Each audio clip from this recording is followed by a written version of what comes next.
Hello everyone, welcome জনাইছো সকলোকে। মোৰ নাম শ্ৰী ভৱেশ ৰয় আৰু আজিৰ ভিডিঅ'টিত আমি আৰু কেইটামান চাকৰিৰ খবৰ চাম।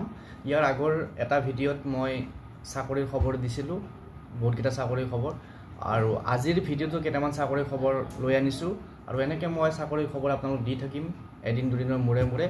গতিকে যিসকলে চেনেলটোত এতিয়ালৈকে ছাবস্ক্ৰাইব কৰা নাই, ছাবস্ক্ৰাইব কৰি লওক, বেল আইকন প্ৰেছ কৰি দিব আৰু ভিডিঅ'টো শ্বেয়াৰ কৰি দিব যদি আপোনালোকৰ কোনোবা দাদা বাইদেউ আছে, ভাইটি ভণ্টি আছে যিসকলে এই চাকৰিকেইটাত এপ্লাই কৰিব পাৰে।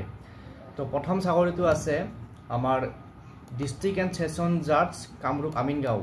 কামৰূপ ৰুৰেলৰ আমিনগাঁৱত থকা যিটো ডিষ্ট্ৰিক্ট কোৰ্ট আছে তাতে 3টা পিয়নৰ পোষ্ট খালী হৈছে আৰু কোৱালিফিকেশ্যন হৈছে ক্লাছ 8 পাছ হ'ব লাগিব আৰু হাই ছেকেণ্ডাৰীৰ তলত হ'ব লাগিব। হাই ছেকেণ্ডাৰী পাছ কৰাসকলে এপ্লাই কৰিব নোৱাৰে, ৰোল মতে নোৱাৰে। তাৰপিছত ইয়াতে 3টা ভেকেঞ্চি আছে, এটা আনৰিজাৰ্ভৰ কাৰণে, এটা OBC কাৰণে আৰু এটা ST হিলছৰ কাৰণে।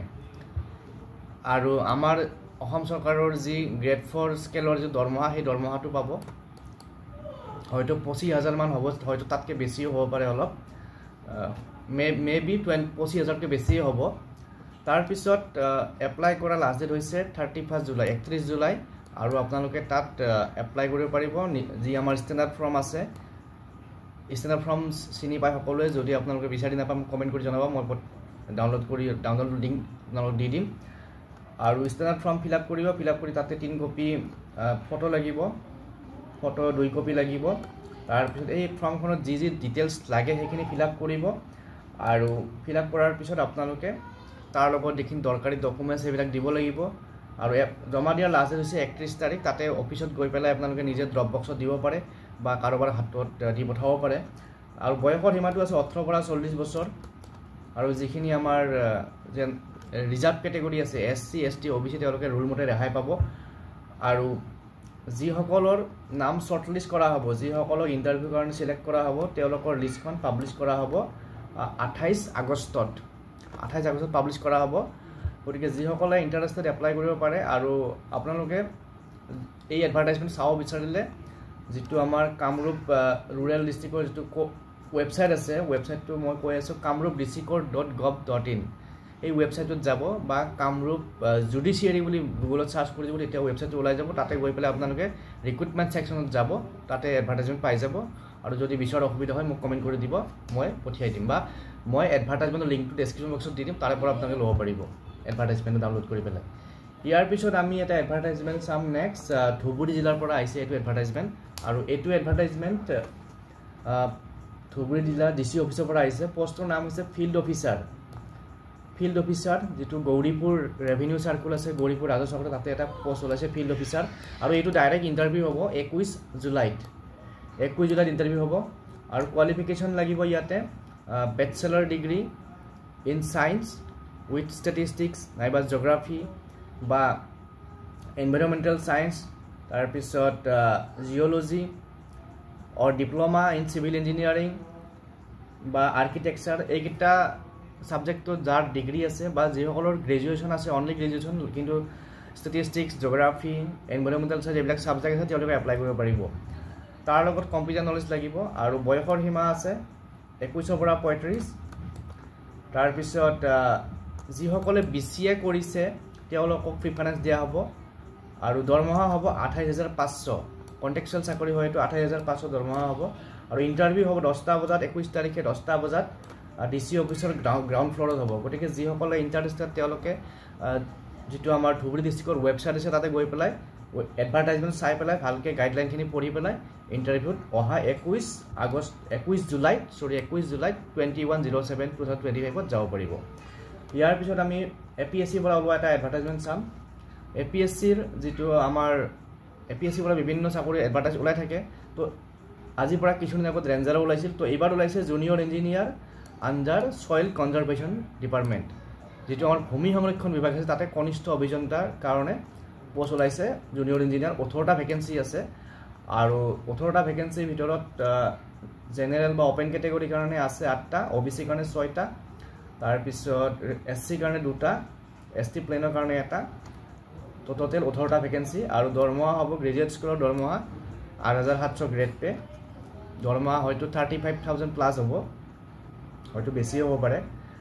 আৰু কোৱালিফিকেশ্যন লাগিব diploma course in civil engineering or agriculture engineering তাৰ পিছত ৰেগুলাৰ কোৰ্স কৰা হ'ব লাগিব আৰু বয়সৰ সীমাটো 18 পৰা 40 বছৰ তাৰ পিছত ৰেহাই আছে ৰিজাৰ্ভ কেটেগৰী ক্ষেত্ৰত ৰুল মতে আৰু যিসকলে এপ্লাই কৰে তেওঁলোকৰ ফৰ্ম ফিল আপ আৰম্ভ হ'ব 16 জুলাইৰ পৰা 15 আগষ্টলৈকে এপ্লাই কৰিব পাৰিব আৰু লাষ্ট ডেট পেমেন্ট কৰা লাষ্ট ডেট হৈছে 17 আগষ্ট আৰু এটা এপ্লিকেশন ফিজ আছে ফৰ জেনাৰেল 297 আৰু ফৰ ওবিসি এমওবিসি 197 আৰু এসসি এসটি কাৰণে 47.20 তো এইখিনি ফিজ পেমেন্ট আপোনালোকে কৰিব লাগিব আৰু এপিএসসি ওয়েবসাইটত গৈ পেলাই তাতে নিজৰ নামটো ৰেজিষ্টাৰ কৰি পেলাই ডকুমেন্টছ পাতি যি লাগে আপোনালোকে গাইডলাইনত পাই যাব সেইমতে এপ্লাই কৰিব পাৰিব আৰু লগতে এটা ইম্পৰ্টেন্ট কথা যে যদি আপোনালোকে এপ্লাই কৰে ইয়াৰ লগতে যে ৰিটেন টেষ্ট এটা হয় যেহেতু স্ক্ৰিনিং টেষ্ট এটা হ'বই